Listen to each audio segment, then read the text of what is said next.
मेरे प्यारे श्रोता साथियों, आज आपके बीच में मैं मजदूर दिवस के अवसर पर सादर प्रणाम करता हूं और अपने तमाम सम्मानित मजदूरों को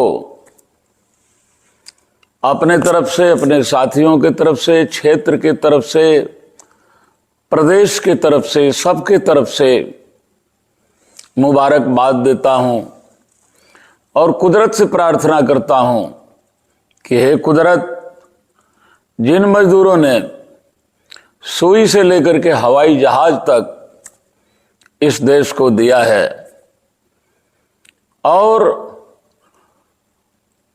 सीमा पर पहरेदारी से लेकर के चपरासी तक अपने बेटों को इस देश के लिए दे दिया है, उनकी वांछित ऊंचाइयों पर उनके परिवार को पहुंचा देना। क्योंकि मजदूर न होता तो शायद जिस वर्ग का भी, जिस क्षेत्र का भी इंसान होता, न रोटी खा पाता, न कपड़ा पहन पाता, न शानो शौकत कर पाता और यहां तक कि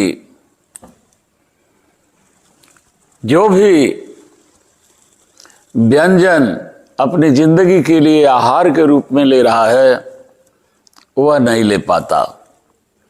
सच पूछिए तो माता पिता तो पैदा करने वाले हैं और वो भी 95% लोगों के हिंदुस्तान में माता पिता मजदूर ही रहे हैं, आज भी हैं। लेकिन पालन करने वाला जिंदगी में रुपया कोई नहीं खाता, खाता अन्न है। अगर किसान न पैदा करे तो लोगों के रुपए बैंक में रह जाएं, एक दिन जिंदगी चलना मुश्किल हो जाएगा। अगर मजदूर न रहे, मिल न चले, फैक्ट्री न चले तो शायद हम नंगे हो जाएंगे और 5 स्टार होटल तो दूर, हमें झोंपड़ी तक नसीब नहीं हो पाएगी। लेकिन इन मजदूरों की क्या स्थिति इस हिंदुस्तान के अंदर है, आज नहीं सदियों से है। इस पूंजीवाद ने बड़ा शोषण किया है मजदूरों का। हालांकि बड़ी लड़ाइयां मजदूरों ने लड़ी हैं, लेकिन पूंजी और सत्ता की ताकत बहुत मजबूत होती है। कुछ अवसरों को छोड़ दिया जाए तो हमेशा पूंजी और सत्ता ही जीती है और मजदूर की ही स्थिति में रहा है। जो किसी से नहीं हारता वो अपने से हार जाता है।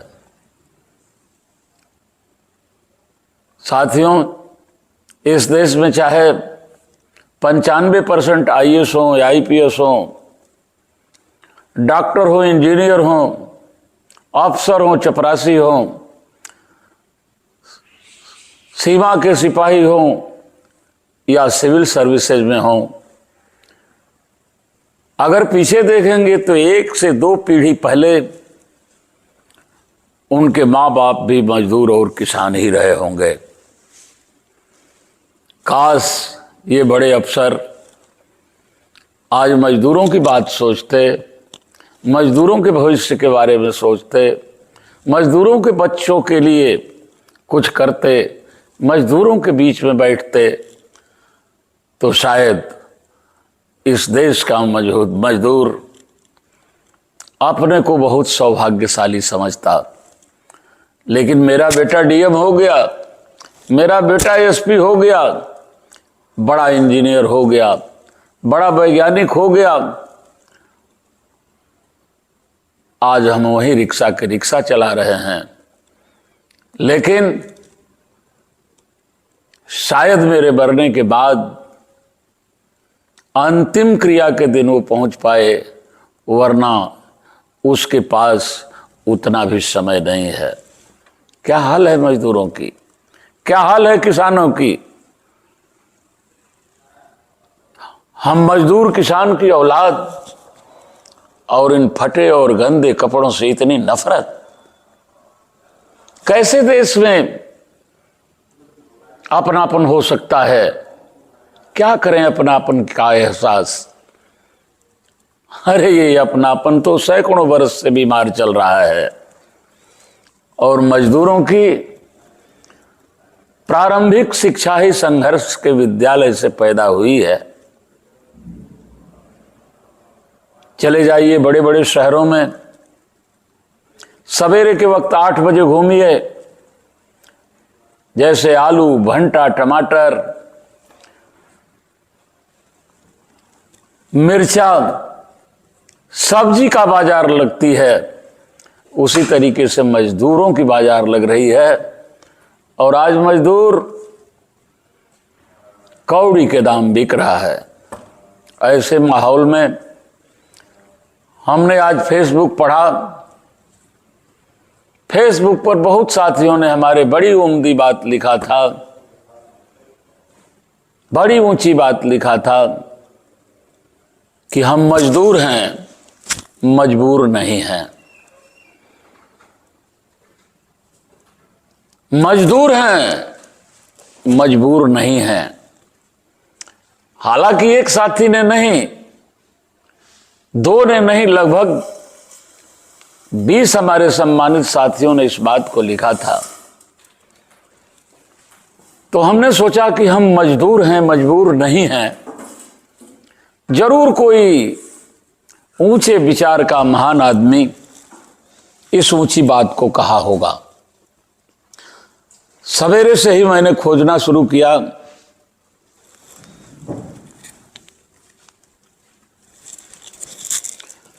कि आखिर वह कौन कवि है। शायद इतनी बड़ी चीज को लिखने वाला कोई बड़ा कवि होगा। लेकिन दोस्तों, आखिर आदमी मेहनत करेगा तो हासिल होगा। सवेरे से मैंने किताबों को ढूंढना शुरू किया तो ये किताब मेरे हाथ में लग गई, और उस किताब का नाम है जारी है संघर्ष, और इसे लिखने वाले हैं कवि रामचंद्र पांडे, श्रमिक। इनका परिचय हमने पढ़ा तो मेरे दोस्तों, इन्होंने अपनी जिंदगी श्रमिकों के लिए, मजदूरों के लिए, लाचारों के लिए सेवा करने में लगा दिया। शौक था इनका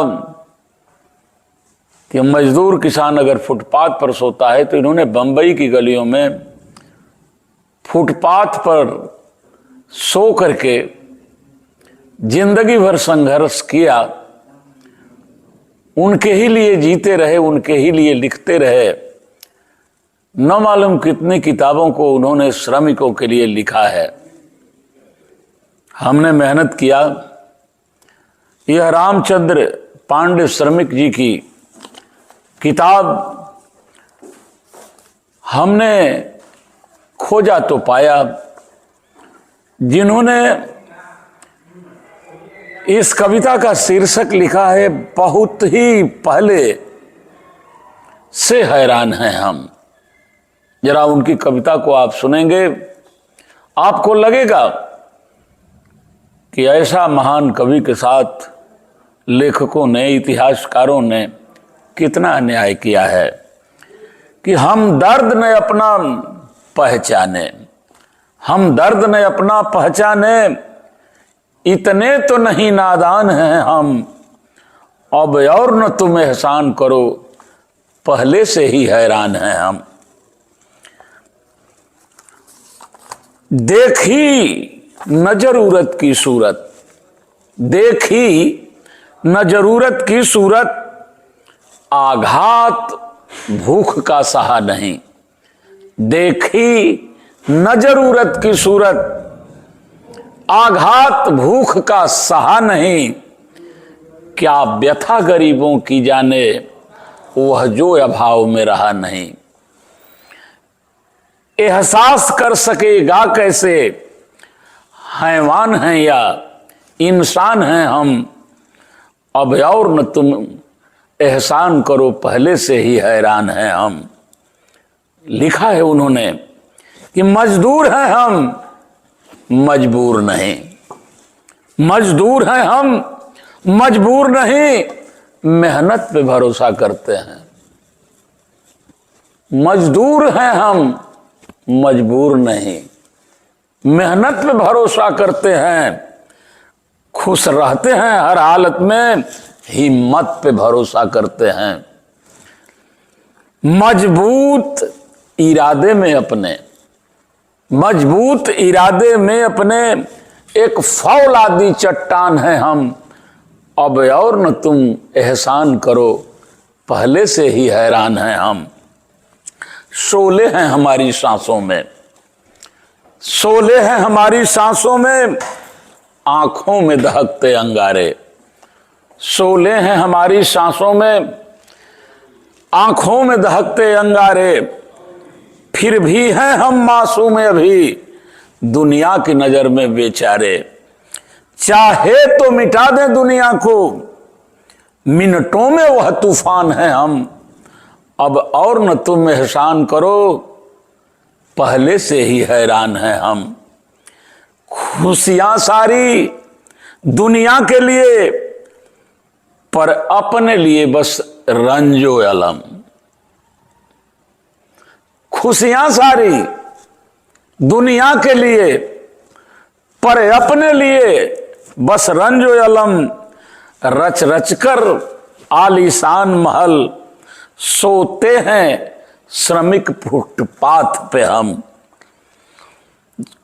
खुशियां सारी दुनिया के लिए, पर अपने लिए बस रंजो अलम।